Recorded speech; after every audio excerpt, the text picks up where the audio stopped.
찬송가 84장, 찬송가 84장, 온 세상이 캄캄하여서 찬송 부르심으로 하나님께 영광 올려드리겠습니다. 온 세상이 캄캄하여서 참 빛이 없었더니 그 빛나는 영광 나타나 온 세상 빛이 없네. 영광 영광의 주, 영광의 주, 밝은 그 빛 내게 비추었네.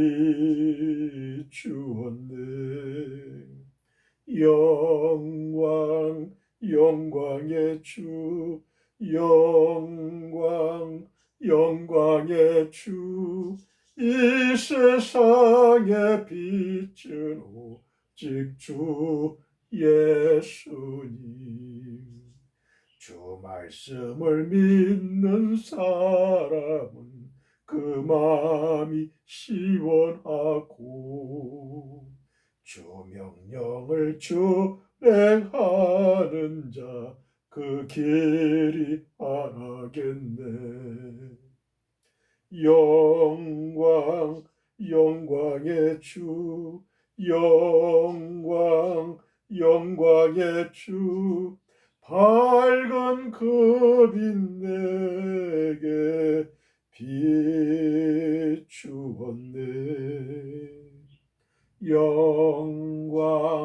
영광의 주,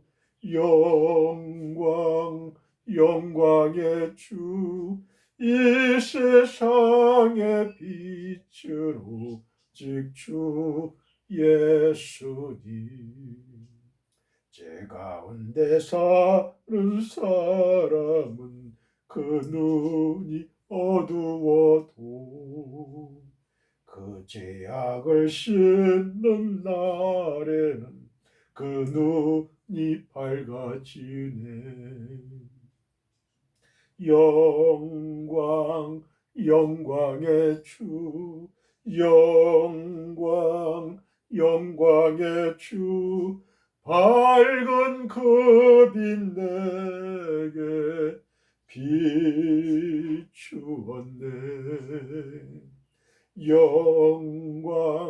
영광의 주, 영광의 주, 이 세상의 빛은 오직 주 예수님. 할렐루야, 할렐루야. 하나님의 축복과 은총과 은혜가 여러분과 여러분의 가정과 여러분의 교회와 이 사회와 대한민국과 전 지구촌에 하나님의 한없는 복이 함께 있기를 간절히 축복하고 축원합니다. 하나님의 빛이 여러분에게도 분명히 비춰졌을 텐데요. 어떻게 이렇게 차이가 납니까? 여러분의 현재의 신앙생활과 사도 바울이 받았던 그 주 예수의 빛이 동일한 빛인데 어떻게 우리의 신앙의 삶은 이렇게 다를 수가 있겠습니까? 사도 바울은 이제 나의 달려갈 길을 다 마치고 나의 모든 것을 다 마쳤으니 이제는 내 몸이 관지와 같이 부음을 받을지라도 나는 기뻐하리라. 기뻐하면서 하나님께로 간다고 하는 그 사도 바울의 그 신앙을 우리는 배워야 되겠습니다. 그 사도 바울은 현재 우리보다도 못한 그런 신앙인이었어요. 예수님을 믿는 유대인들을 핍박하고 죽이고 감옥에 가두고 스데반 집사를 죽이는데 앞장섰던 그런 사람이었어요. 그러나 하나님의 눈으로 보시기에는 그 사도 바울의 열정만은 감탄을 자아내지 못했죠. 저 열정을 예수 믿는, 예수를 전하는 데 쓰게 된다면 얼마나 큰 나의 종이 될 수 있을까? 나의 그릇이 될 수 있을까? 그것을 본 것이죠. 분명히 예수 그리스도의 빛은 저와 여러분과 사도 바울에게 동일하게 비춰졌을 거예요. 비춰졌어요. 그런데 어떻게 사도 바울은 그렇게 완전히 180도 변화돼서 하나님을 향한 그 열정으로 하나님의 위대한 사도가 되었겠습니까? 저와 여러분도 똑같은 인간이에요. 사도 바울과 똑같은 인간입니다. 우리는 결단해야 돼요. 결단. 사도 바울과 우리의 차이는 하나님의 은혜의 빛이 왔을 때에 결단했다는 거예요. 나는 이제 이렇게 사는 게 아니야. 나는 사탄의 종으로 살 게 아니야. 이제는 예수 그리스도의 종으로 살 거야.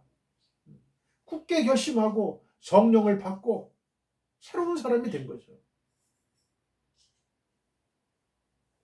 이러한 사도 바울과 같은 그러한 사람들이 되어서 하나님께 영광을 올려드리는 저와 여러분들이 되시기를 간절히 축복하고 축원드립니다. 할렐루야. 115장 기쁘다 구주 오셨네.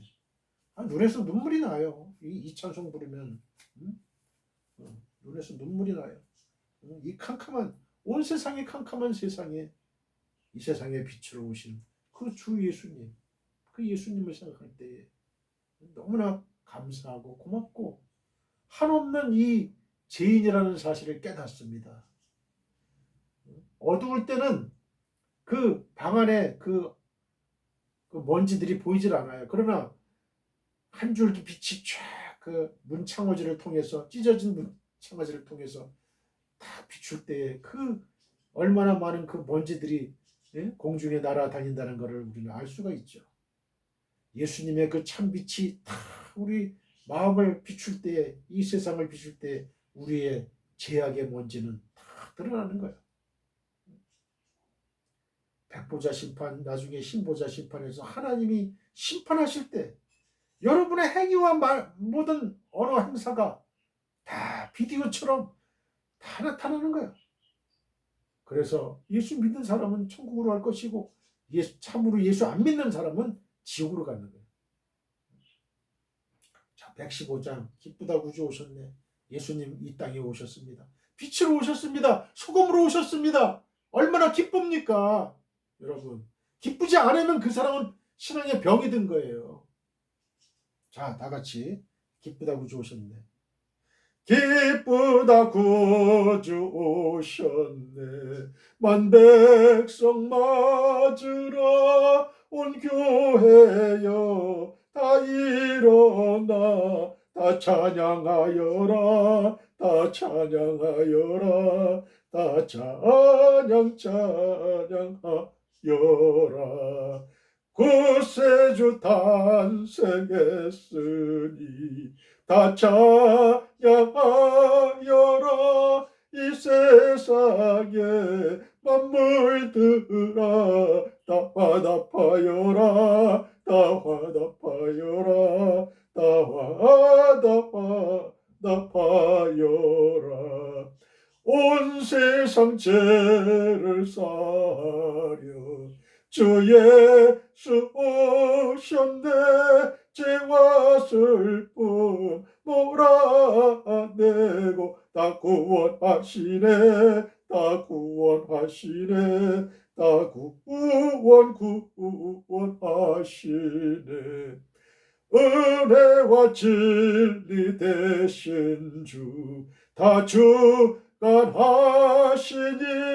만국 백성 구주 앞에 다 경배하여라 다 경배하여라 다 경배하여라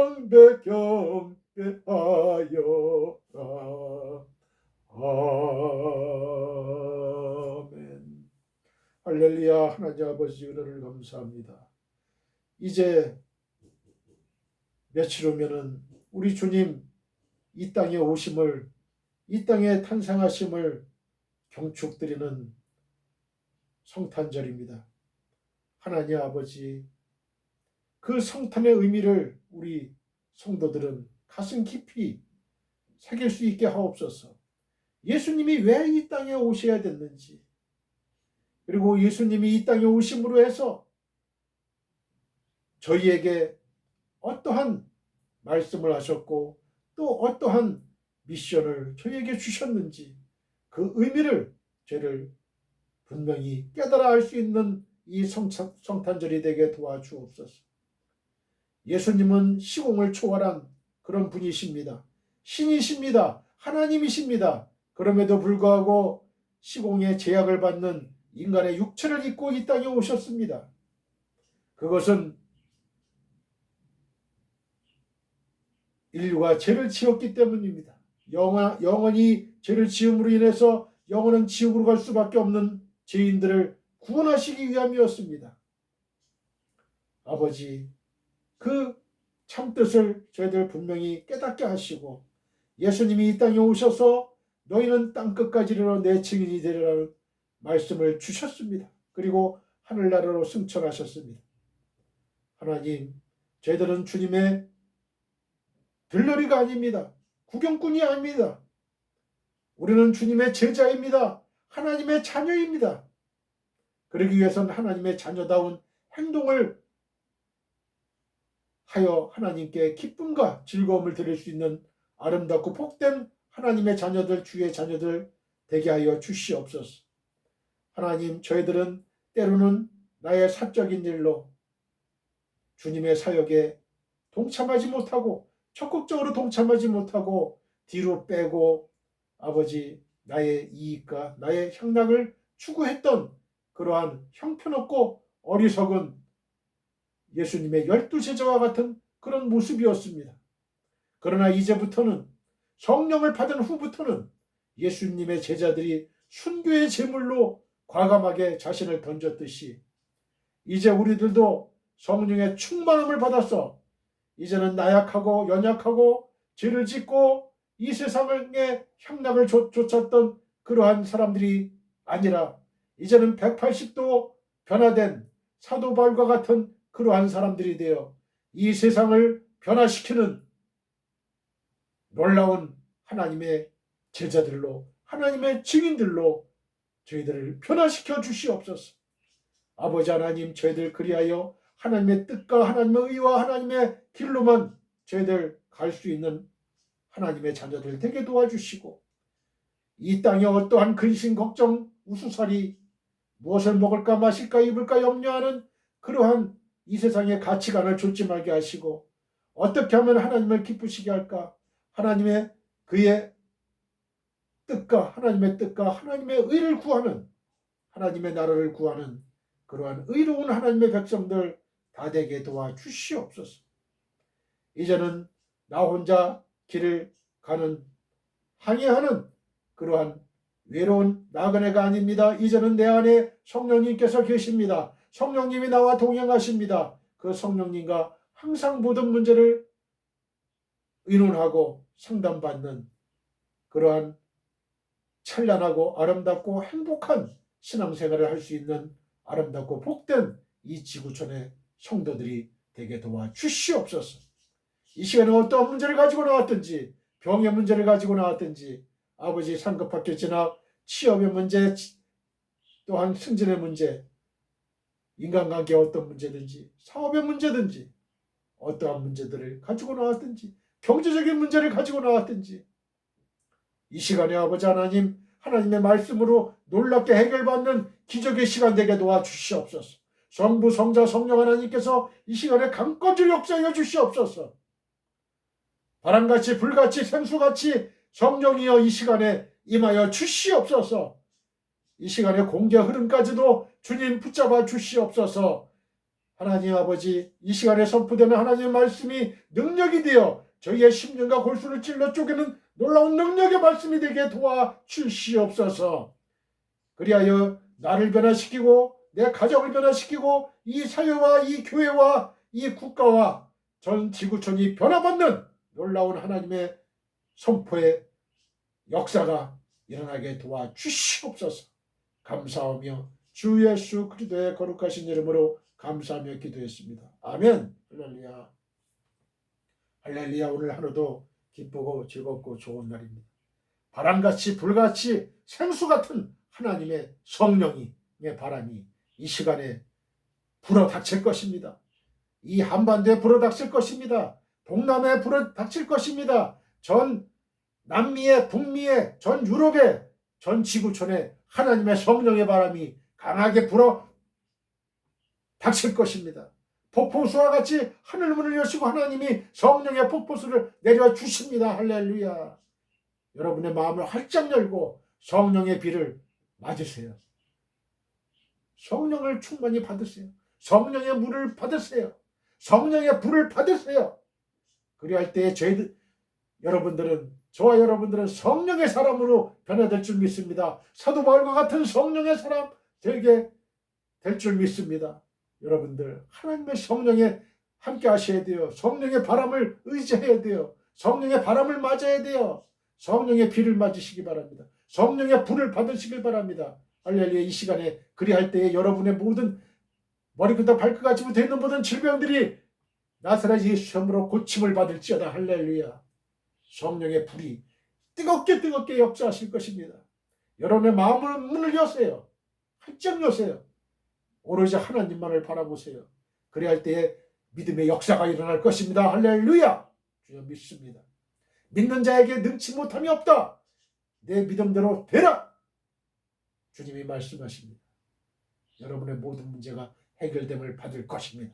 하나님의 말씀의 선포로, 하나님의 말씀의 능력으로 여러분의 모든 문제가 해결될 줄 믿습니다. 눈 녹듯이 사라질 줄 믿습니다. 이슬같이 사라질 줄 믿습니다. 구름같이 사라질 줄 믿습니다. 할렐루야.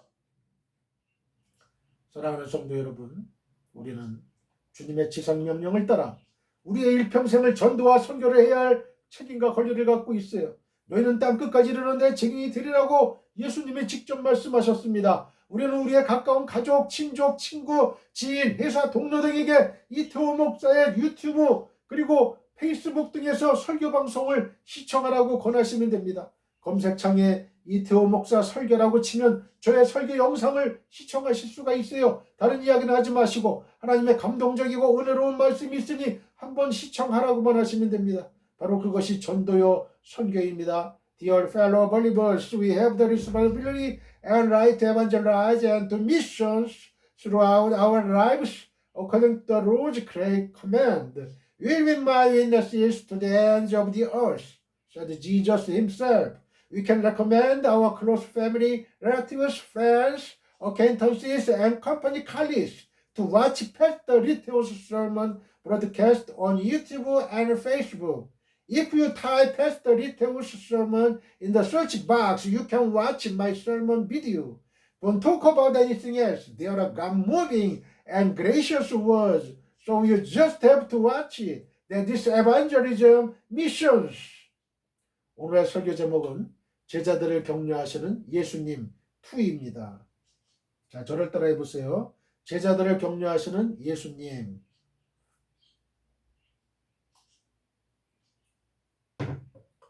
말을 바꿔서 우리들을 격려하시는 예수님, 나를 격려하시는 예수님. 내가 시리에 빠졌을 때, 낭망에 빠졌을 때, 사업에 실패했을 때, 상급 학교 진학에 실패했을 때, 승진에 실패했을 때, 취업에 실패했을 때, 인간관계에 실패했을 때, 그럴 때 우리 주님은 나를 격려하시기 위해서 오세요. 내 가까이에 오세요. 내가 실망하고 시리에 차고 슬픔에 차 있을 때 우리 주님, 좋으신 하나님은 나를 격려하시기 위해서 찾아오신다는 사실, 여러분은 분명히 반드시 명심하시길 바랍니다. 본문은 요한복음 21장 1절로 14절이에요. 다 같이 본문을 읽겠습니다. 그 후에 예수께서 디베랴 호수에서 또 제자들에게 자기를 나타내셨으니 나타내신 일은 이러하니라. 시몬 베드로와 디두모라 하는 도마와 갈릴리 가나 사람 나다나엘과 세베대의 아들들과 또 다른 제자 둘이 함께 있더니 시몬 베드로가 나는 물고기 잡으러 가노라 하니 그들이 우리도 함께 가겠다 하고 나가서 배에 올랐으나 그날 밤에 아무것도 잡지 못하였더니 날이 새어갈 때에 예수께서 바닷가에 서셨으나 제자들이 예수이신 줄 알지 못하는지라. 예수께서 이르시되 얘들아 너희에게 고기가 있느냐? 대답하되 없나이다. 이르시되 그물을 배 오른편에 던지라. 그리하면 잡으리라 하시니 이에 던졌더니 물고기가 많아 그물을 들 수 없더라. 할렐루야. 예수께서 사랑하시는 그 제자가 베드로에게 이르되 주님이시라 하니 시몬 베드로가 벗고 있다가 주님이라는 말을 듣고 겉옷을 두른 후에 바다로 뛰어내리더라. 다른 제자들은 육지에서 거리가 불과 한 50칸쯤 되므로 작은 배를 타고 물고기 든 그물을 끌고 와서 육지에 올라보니 숯불이 있는데 그 위에 생선이 놓였고 떡도 있더라. 예수께서 이르시되 지금 잡은 생선을 좀 가져오라 하시니 시몬 베드로가 올라가서 그물을 육지에 끌어올리니 가득히 찬 큰 물고기가 153마리라. 이같이 많으나 그물이 찢어지지 아니하였더라. 예수께서 이르시되 와서 조반을 먹으라 하시니 제자들이 주님이신 줄 아는 고로 당신이 누구냐 감히 묻는 자가 없더라. 예수께서 가셔서 떡을 가져다가 그들에게 주시고 생선도 그와 같이 하시니라. 이것은 예수께서 죽은 자 가운데서 살아나신 후에 세 번째로 제자들에게 나타나신 것이라. 할렐루야. 아멘. 오늘은 6절 말씀을 봅니다. 이르시되 그물을 배 오른편에 던지라. 그리하면 잡으리라 하시니 이에 던졌더니 물고기가 많아 그물을 들 수 없더라. 말씀을 의지하고 행하는 자마다 성공을 보장받습니다. 자, 저를 따라해 보세요. 말씀을 의지하고 행하는 자마다 성공을 보장받는다. 여러분 성공하고 싶지요? 시중에 나와 있는 성공하는 법, 또 세상에 성공한 위대한 사람들 전기나 여러 가지 책들을 많이 봤을 거예요. 또 많이 사서 봤을 거예요. 그죠? 저도 옛날에 많이 사서 봤어요. 그런데 그 의미가 없어요. 성경은 뭐라 그래요? 말씀을 의지하고 행하는 자마다 성공을 보장받는다. 이 말씀이 진리예요. 6절에 보면 제자들이 예수님의 지시에 따라 그물을 배 오른편에 던짐으로써 그물을 들 수 없을 만큼 많은 물고기를 잡게 된 사실이 나오죠. 여기서 우리는 주의 말씀이 지닌 위력을 다시 한번 보게 됩니다. 우리 주님은 다 보고 계셔요. 배 오른편으로 물고기를 모으신 거죠. 그 위대하신 능력으로. 제자들의 배는 여전히 그들이 밤새도록 헛수고를 한 그 자리에 있었고 그물도 같은 것이었고 그물을 던지는 이들 역시 같은 사람들이었어요. 다만 달라진 게 있다면 주께서 말씀하시기 이전에는 상식에 의존해서 그물을 던진 데 반해서 지금은 예수님의 말씀에 의지해서 던졌다는 것뿐이에요.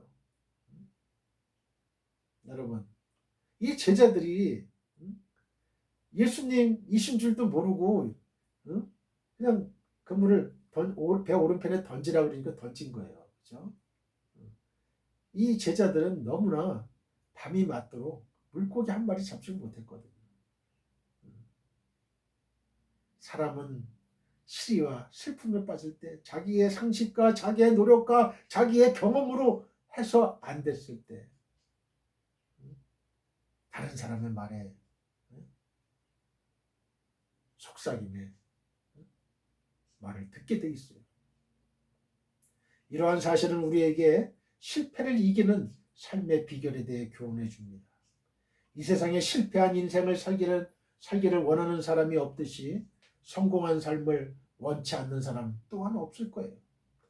정상적인 사고를 가진 이들은 한결같이 인생의 성공을 추구합니다. 성공한 사람들의 전기라든지 성공하는 방법을 다룬 책들이 인기가 있는 것은 성공을 향한 사람들의 열망을 잘 반영해줘요. 그렇죠? 나 성공하고 싶어. 근데 성공하는 법이 어떻게 해야 성공하는가? 그걸 알기 위해서 책을 사서 보잖아요.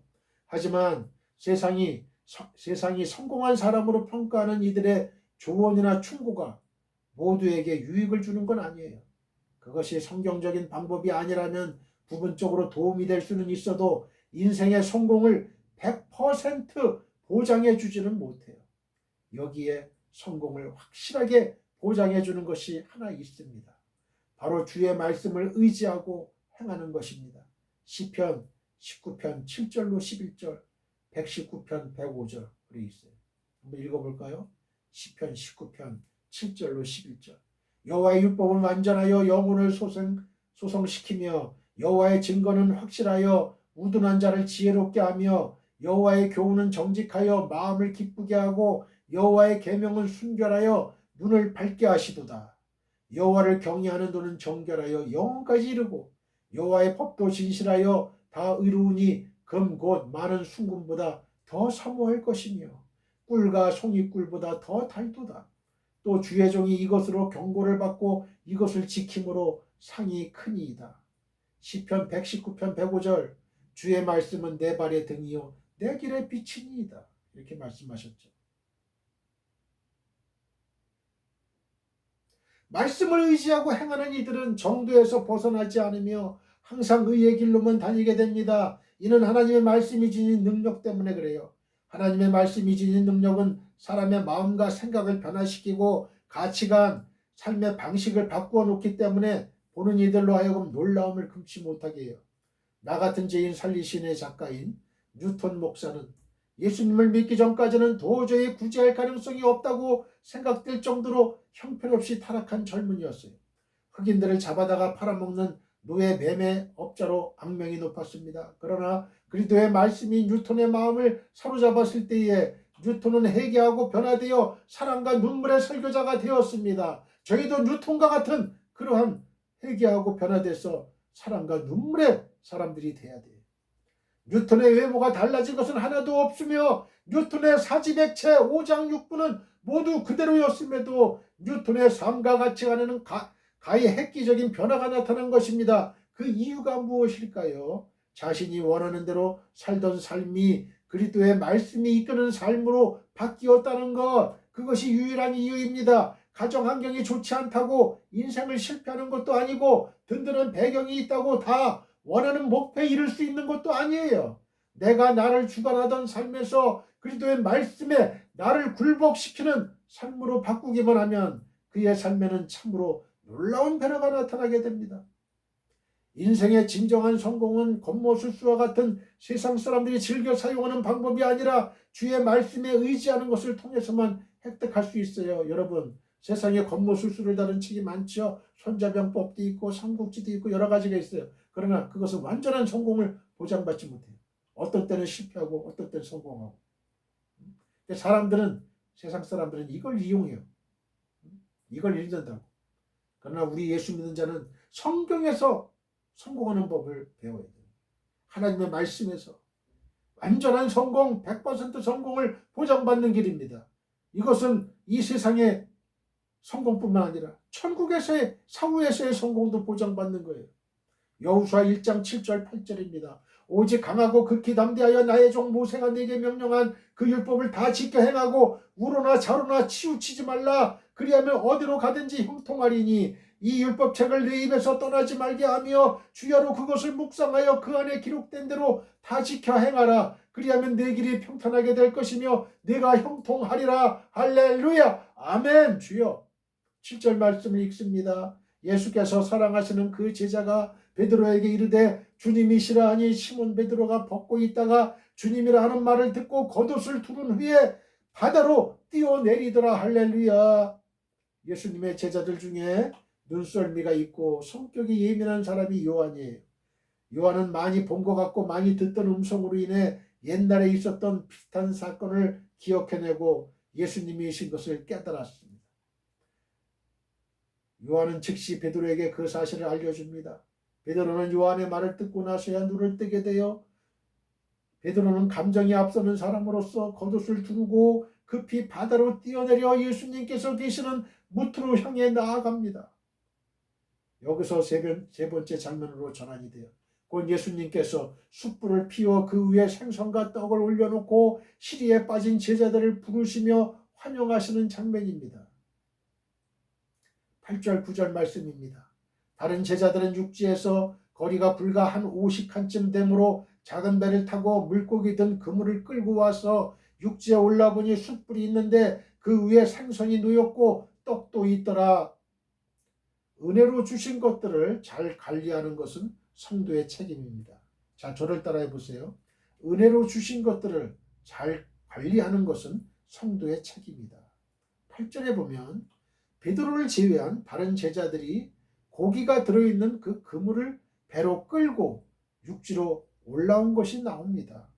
베드로에게 바닷가에 서신 분이 주시라고 기띔하여 준 요한까지도 베드로처럼 서두르지 않고 잡은 고기들을 잘 챙겨서 육지로 가져간 거예요. 혹자는 이에 대해 주를 사랑하는 그들의 마음이 베드로에게 미치지 못하였기 때문이라고 말할지도 모르겠어요. 그러나 그렇게 볼 만한 근거는 없습니다. 그렇다면 그들의 수영 실력이 모자라서 그랬을까요? 물론 배가 있는 곳에서부터 육지까지의 거리가 약 50칸이니까 90여 미터 정도 되는 거예요. 되었기 때문에 수영에 익숙하지 못한 이들은 뛰어내리기가 힘들었을 겁니다. 그러나 이 역시 적절한 주장이라고 볼 수가 없어요. 명색이 뱃사람들인 그들이 수영에 익숙하지 못했다고 보기는 어려워요. 가장 합리적인 해석은 고기가 가득 담긴 그물을 안전하게 운반하고자 배에 머물렀다고 보는 것입니다. 모두가 베드로처럼 행동했다면 그물에 잡힌 고기들을 놓쳐버리고 그들은 아무것도 얻지 못했을 것이 분명합니다. 그리고 그것은 주께서 베푸신 은혜를 저버리는 행위가 분명합니다. 여기서 우리는 아주 귀한 교훈을 얻게 되는데요. 그것은 주께서 은혜로 주신 것들에 대한 관리 책임이 성도들 각자에게 있다는 사실이에요. 선관주의 의무라고 그러죠.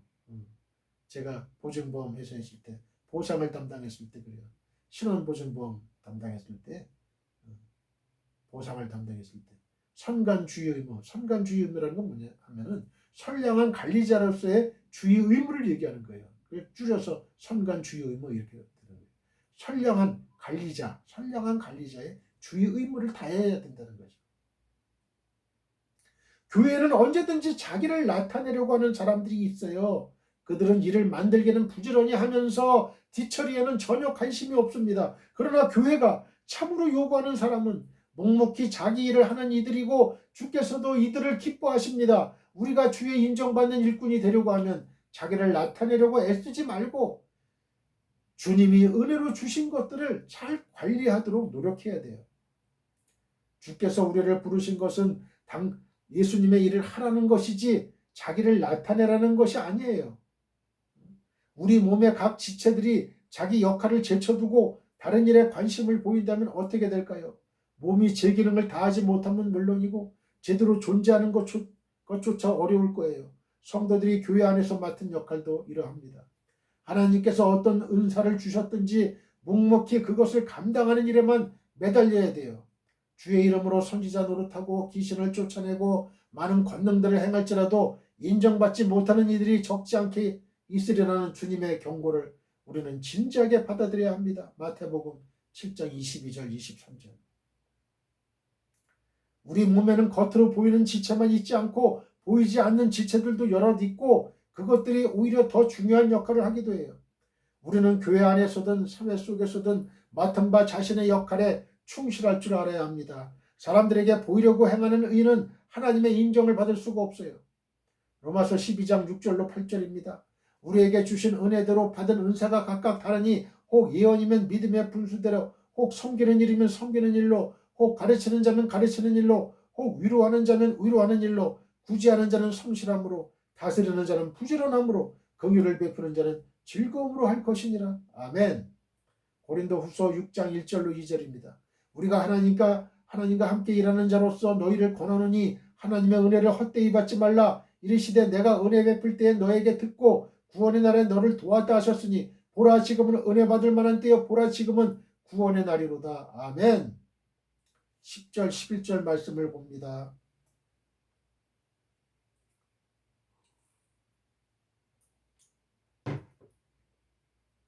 예수께서 이르시되 지금 잡은 생선을 좀 가져오라 하시니 시몬 베드로가 올라가서 그물을 육지에 끌어올리니 가득히 찬 큰 물고기가 153마리라 이같이 많으나 그물이 찢어지지 아니하였더라. 아멘. 우리가 가진 것들의 근본적인 소유권은 하나님께 있습니다. 자, 저를 따라해 보세요. 우리가 가진 것들의 근본적인 소유권은 하나님께 있다. 10절에 보면 예수님께서는 고기가 가득 담긴 그물을 가지고 막 돌아온 제자들을 향해서 지금 잡은 생선을 좀 가져오라고 말씀하셨어요. 이는 제자들로 하여금 고기를 잡도록 은혜를 베푸신 주권자로서의 명령이었어요. 잘 알다시피 제자들이 잡은 물고기는 주께서 그들에게 주신 것이지 그들이 노력해서 얻은 게 아니에요. 배 오른편에 던지라 해가지고 던졌더니 고기가 잡힌 거예요. 113마리가. 물론 그물을 던져서 고기를 잡고 그것들을 육지로 끌어올린 것은 제자들이었어요. 하지만 제자들이 고기를 잡을 수 있도록 여건을 만들어 주신 것은 주님이셨고, 따라서 그 물고기들의 주인은 엄밀히 따지면 주님이셨어요. 여기서 우리는 한 가지 명백한 교훈을 깨달아야 합니다. 그것은 우리가 소유한 모든 것의 참 주인은 내가 아니라 하나님이시라는 것입니다. 내 것이 어디 있어요? 내가 죽으면 수위에 일전 한 푼 갖고 가지 못해요. 천국에, 지옥에 일전 한 푼 가지고 가지 못해요. 실로 이 세계에 존재하는 모든 것들이 하나님의 것임을 아는 이들은 자신에게 있는 어떤 것도 내 것이라고 말하지 않습니다. 이 세상에 존재하는 것은 모두 주의 것입니다. 아무도 자신의 소유권을 주장할 수 없고 또 주장해서도 안 됩니다. 우리가 가진 것들은 하나님께서 우리에게 주사 사용하게 하셨을 뿐 원래의 주인은 하나님이십니다. 우리는 사용권만 가지고 있는 거예요. 사용권만. 우리가 살아있을 때. 소유권은 아니에요. 소유권은 아니에요. 우리가 가진 것들 중에 하나님께로부터 받지 않은 것은 하나도 없습니다. 우리의 생명을 하나님이 주셨고 날마다 호흡할 수 있도록 공기도 하나님이 공급해 주시며 우리가 살아가는 데 필요한 모든 만물을 다 하나님이 주셨어요. 사도행전 17장 25절. 그러므로 우리는 어떤 물건에 대해서도 이것은 내 것이라고 자신의 소유권을 주장해서는 안 돼요. 우린 갑질해서는 안 돼요. 갑질하면 안 돼요. 하나님의 형상을 지은 하나님의 형상대로 지음을 입은 고귀한 하나님의 자녀들이에요. 어떻게 누가 누구를 갑질합니까? 누가 누구를 죽입니까? 모든 것은 우리의 필요를 따라 만유의 주제이신 하나님이 공급해 주신 거예요. 어로 혹은 사냥을 해서 얻은 것이나 집에서 사육을 하여 얻은 것 혹은 공장을 세워 그곳에서 생산해낸 물건이라 하여 주께서 주신 것이 아니라고 생각하는 것은 어리석은 일이에요. 공장에서 생산해내는 것도 그 광물의 원석도 다 하나님이 주신 거예요. 그 원재료 다 하나님이 주신 거예요. 돌도 하나님이 주신 거, 철도 하나님이 주신 거, 금도 하나님이 주신 거. 갈릴리 바다에는 어족이 풍부했음에도 예수님의 제자들이 밤새 한 마리도 잡지 못한 이유가 무엇일까요? 그것은 주님께서 그들에게 허락하지 않으셨기 때문에 그래요. 납득이 가지 않는다고 생각하는 사람들도 적지 않겠지만 성경은 참새 한 마리가 땅에 떨어지는 것도 하나님의 허락이 없으면 불가능하다고 가르칩니다. 마태복음 10장 29절. 이는 자연이 우리에게 주는 여러 혜택들 배후에 하나님의 은혜가 있음을 알게 되어 하나님의 빛도 하나님이 주시고 바람도 하나님이 주시고 비도 하나님이 주시고 다 하나님이 주신 거예요. 하나님이 허락하실 때에야 모든 사람은 자신의 노력에 대한 보상을 받을 수 있어요. 여러분 어떤 사람은요 자신이 노력한 만큼 보상을 받을 수 있다고 굳게 믿는 사람이 있어요. 아니에요 그거. 내가 10시간 밤잠 안 자고 열심히 노력해서 어떤 보상을 받기를 기대했는데 하나님이 허락하셔야 돼요. 그것도. 내가 반드시 노력한 거에 비례해서 내가 얻는 게 아니라는 거예요. 하나님의 은혜가 있어야 되는 거예요. 하나님의 은혜가. 아무리 뛰어난 포수라 할지라도 하나님이 허락하지 않으시면 원하는 사냥감을 얻지 못한다는 게 성경의 기본적인 입장이에요.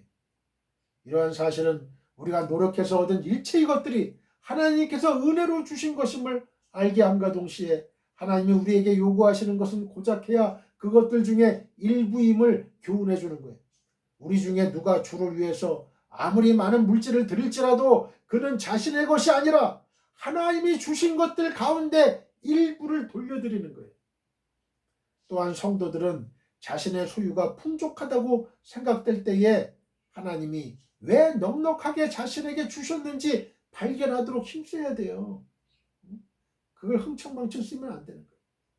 하나님은 우리 중 아무에게도 쌓아두도록 주시는 법이 없어요. 그것은 누군가를 위해서 쓰도록 맡기신 것이기 때문에 하나님의 뜻을 무시하고 임의로 쓰는 이들은 이에 대해 책망을 듣게 됩니다. 시편 24편 1절 보겠습니다. 땅과 거기에 충만한 것과 세계와 그 가운데에 사는 자들은 다 여호와의 것이로다. 할렐루야. 다 여호와의 것이에요. 고린도전서 4장 7절 누가 너를 남달리 구별하였느냐? 내게 있는 것 중에 받지 아니한 것이 무엇이냐? 내가 받았은즉 어찌하여 받지 아니한 것 같이 자랑하느냐? 주의 구원은 견고하여 약속하신 유업을 잊기까지 이릅니다. 자, 저를 따라해 보세요. 주의 구원은 견고하여 약속하신 유업을 잊기까지 이른다. 11절에 보면 그물을 육지에 끌어올리고 잡힌 고기를 세니 큰 것으로 백신 3마리나 되었던 것과 그럼에도 그물이 찢어지지 않고 보존된 사실이 나옵니다. 고기의 크기와 무게 그리고 그물의 용량 등을 정확히 알 수는 없지만 이 정도의 고기가 잡히면 그물이 찢어지게 되어 있었던 것 같은데 멀쩡하게 그대로 있어서 제자들은 놀라움을 자아내게 되었습니다. 이와 마찬가지로 우리 주님의 구원 또한 견고해서 주님의 구원에 참여한 자들은 반드시 약속하신 유업을 잊게 될 것입니다. 할렐루야! 할렐루야! 예수께서 자기를 버려 성취하신 구원은 예수님 믿는 모든 이들이 하나님의 약속에 참여하고도 남을 만큼 완전합니다. 이 구원이라는 게 헛되이 공짜로 우리에게 주어진 것 같지만 결코 그게 아니에요. 예수님의 생명값이에요, 여러분. 그걸 아셔야 돼. 구원은 우리가 돈으로 돈 10억 주면 산다, 1조를 주면 산다. 그게 아니에요. 우리는 공짜로 구원을 얻지만 그 구원은 예수님의 생명값이다. 이거 생명값, 목숨값. 그걸 아셔야 되는 거야. 그걸 아셔야 돼. 구원이 얼마나 중요한가, 귀중한가. 여러분, 천국이 얼마나 중요하고 하나님의 말씀이 얼마나 중요한가. 저는 그걸 묵상할 때마다 너무나 눈물이 나요. 눈물이 나. 응? 여러분, 목사로 이 이태호 목사를 세워주신 것은 하나님의 뜻이야. 하나님의 뜻. 태호야, 이 구원을 내가 죽어서 남긴 구원을, 이 구원을 전파해라. 땅끝까지 전파해다오. 여러분, 사명을 받았어요. 사명을 받았어. 이태호 목사는 사명을 받은 게 아니에요. 우리 주님을 구주로 영접하고 입으로 고백하고 시인하는 자, 성령을 받은 자들은 다 이러한 미션, 사명을 받은 거예요. 눈물이 나잖아요. 그런데 이 값비싼 예수님의 생명값으로 예수님의 피로 사신 그 교회를 비방하고 음해하기 위해서 이단자들이 나타나고 자신의 사기 사욕을 채우는 그런 목사 장로들이 얼마나 많습니까? 대한민국 교회, 그러니까 한국 교회가 썩어가는 거예요. 썩어가는 거예요. 그런 몰입애들, 하나님의 뜻대로 살지 않고 하나님을 이용하고 자기 유익을 위해서 이용하고 복음을 이용하고 사업을 위해서 이용하고 자기의 발을 넓히기 위해서 이용하고 하는 자들이 얼마나 많습니까? 교회가 이런 자들에 의해 움직여져가고 교회 이런 사람들이 지도자가 돼서 교회의 본질을 왜곡시키는 거예요, 지금.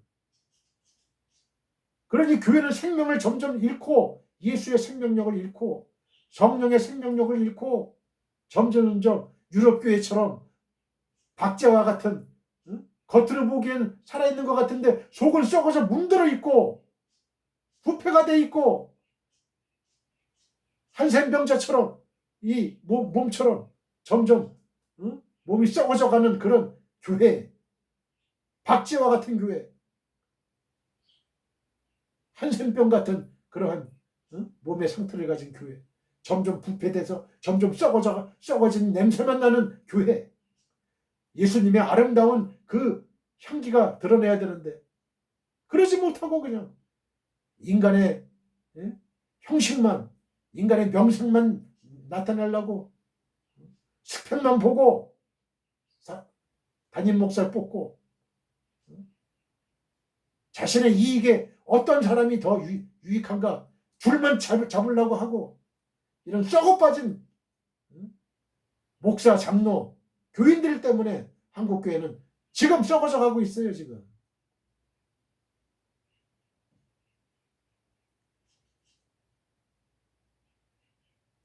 예수께서 자기를 버려 성취하신 구원은 예수님 믿는 모든 이들이 하나님의 약속에 참여하고도 남을 만큼 완전한 거예요. 여러분, 교회 안에서 이런 썩은 냄새 풍기는 사람들은 쫓아내야 되는 거예요. 쫓아내야 돼. 교회의 순수성을 보존하기 위해서 그렇습니다. 여러분, 그들이 미워서가 아니에요. 그들이 있으면 교회 안에 순수한 성도들이 다 물들어요. 사도 바울도 그렇게 사도 바울의 서신에 썼잖아요.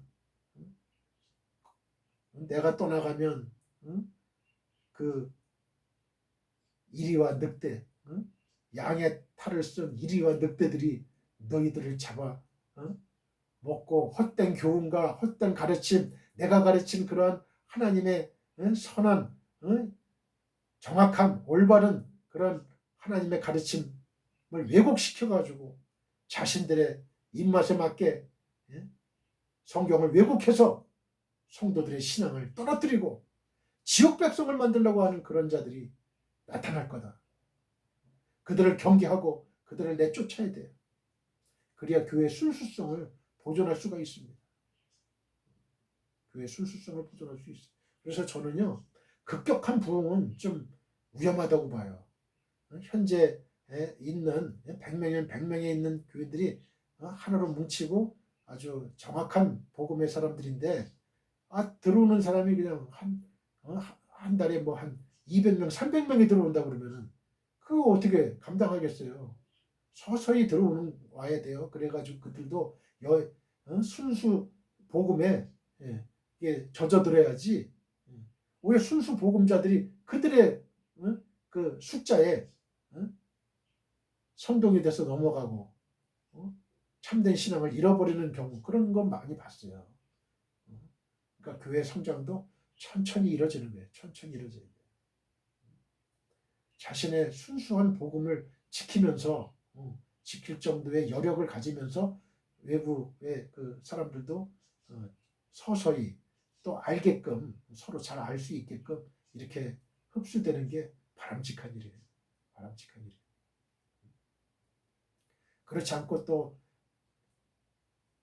급격하게 불어나면은 거기에 대한 대책을 정확한 대책을 맞춤 대책을 세워야 돼요.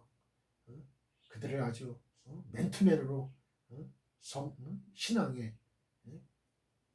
지도를 해야 되죠.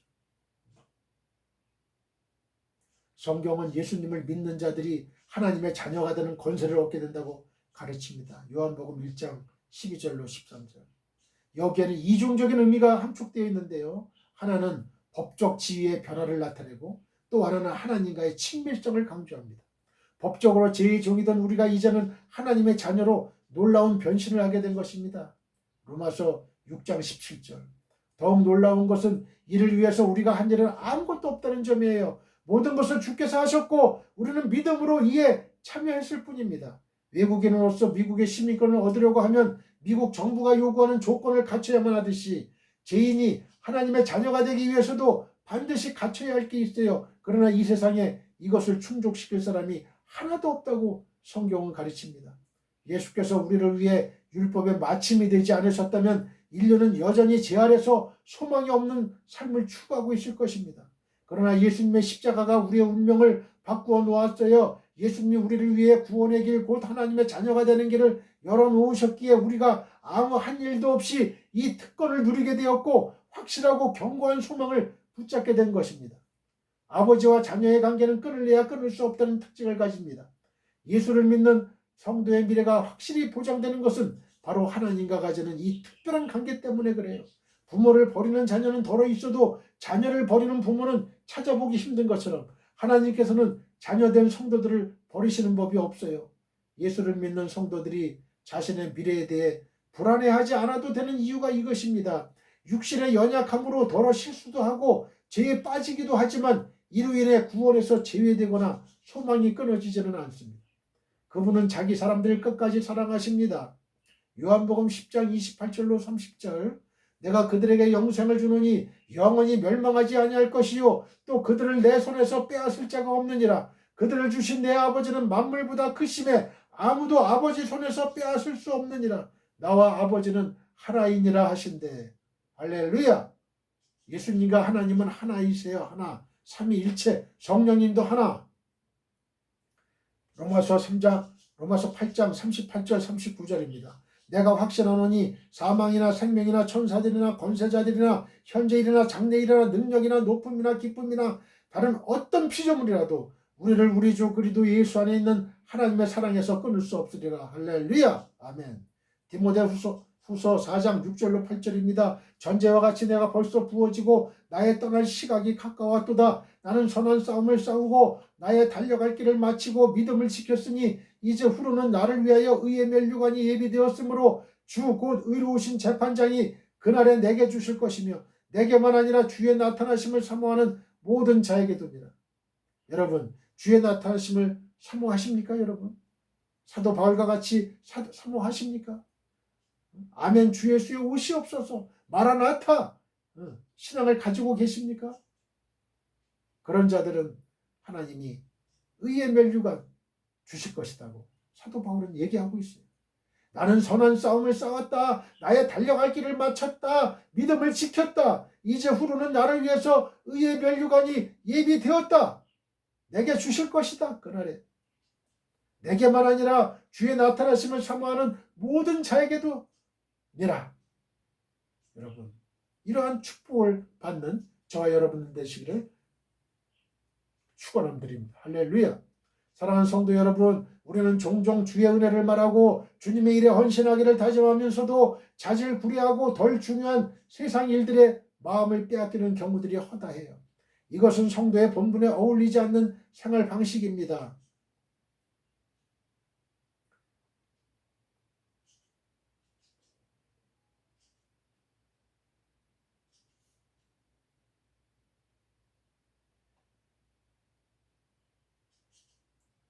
주님이 제자들에게 그들 나름대로 해야 될 일들, 곧 그들에게 주신 주의 명령이 있었듯이 오늘 우리 성도들도 마찬가지예요. 우리에게는 각자가 감당해야 할 귀한 사명이 있고 이것을 찾아서 충실히 감당하는 것이 최선의 삶이에요. 따라서 우리는 우리의 시선을 세상의 잡다한 일들이 아니라 예수님에게 고정시키고 예수님이 요구하시는 바가 무엇인지에 관심을 집중해야 될 것입니다. 흘러가는 시간을 그냥 떠내려가도록 방치해서는 결코 안 되겠습니다. 12절에서 14절까지 말씀을 읽습니다. 예수께서 이르시되 와서 조반을 먹으라 하시니 제자들이 주님이신 줄 아는 고로 당신이 누구냐 감히 묻는 자가 없더라. 예수께서 가셔서 떡을 가져다가 그들에게 주시고 생선도 그와 같이 하시니라. 이것은 예수께서 죽은 자 가운데서 살아나신 후에 세 번째로 제자들에게 나타나신 것이라. 예수님께서 누구든지 목마르면 나에게 와서 생수를 마시라고 말씀하신 것처럼 숯불 위에 생선과 떡을 준비하시고 제자들이 잡은 생선도 더해서 와서 먹으라고 초청하십니다. 음식을 앞에 두고 설명이 길고 묵상이 길면 배고픈 사람은 더욱 배고파지는 법이에요. 그럴 때는 그냥 먹으라고 권해야 됩니다. 천국은 모두 와서 먹고 즐기는 곳입니다. 예수님의 모습은 너무나 아름답습니다. 제자들은 와서 말없이 먹습니다. 예수님께서 떡과 생선을 떼서 제자들에게 권하십니다. 여기서 우리는 실패한 인생들에게 희망과 용기를 주시는 예수님의 모습을 발견하게 되어 사랑스러운 하나님의 모습, 예수님의 모습입니다. 예수님께서 고기를 잡으러 바다로 간 제자들을 책망하시지 않습니다. 우리의 내면을 뒤집어 보면 말을 하지 않을 뿐이지 부끄러운 구석을 많이 갖고 있어요. 하지만 예수님께서 모든 사실을 알고 계시지만 모르시는 척 해주시는 거예요. 사람이 인생을 살면서 알고도 모르는 척 하는 것도 삶의 한 가지 지혜입니다. 사람은 상대방의 약점과 수치를 들춰내서 굴복시키려 하지만 예수님께서는 모든 것을 용납하시고 모르시는 척 해주십니다. 예수님과 같이 우리는 상대방의 약점과 실수를 덮어주고 편안하게 대해야 됩니다. 그리고 음식을 권하고 따뜻한 마음으로 감싸줘야 돼요. 우리는 과거의 실수나 허물에서 벗어나 예수 그리스도께서 주시는 위로와 격려로 다시 일어설 때 희망의 전도사가 될 수 있을 줄 믿습니다. 할렐루야. 여러분과 여러분의 가정에, 여러분의 교회에 이러한 축복의 전도사, 희망의 전도사, 주님께서 주시는 위로와 격려로 다시 일어설 때 우리는 희망의 전도사, 다시 한번 신앙에 일어설 수 있는, 다시 올라갈 수 있는 그러한 사람들이 될 줄 믿습니다. 할렐루야. 우리 모두 하나님 아버지께 기도드립시다. 하늘에 계신 나의 아버지시여, 주의 성령님께서 오늘 이 방송을 시청하는 설교를 들은 지구촌의 모든 성도님들에게 이러한 믿음의 복을 주시고 주님의 위로와 격려를 받는 따뜻하고 아름다운 신앙의 소유자들이 다 되게 도와주시옵소서. 예수님의 거룩하신 이름으로 감사하며 기도드립니다. 아멘. 지금은 우리 주 예수 그리스도의 은혜와 하나님 아버지의 극진하신 사랑과 성령님의 감화감동 교통 역사하심이 지금 이 방송을 예배에 참여하고 있는 모든 지구촌에 있는 성도님들과 그 가정과 직장과 사업장과 우리의 민족과 나라와 한국교회와 세계교회와 우리 사랑 선교회 위에 영원히 함께하기를 축원하옵나이다. 아멘.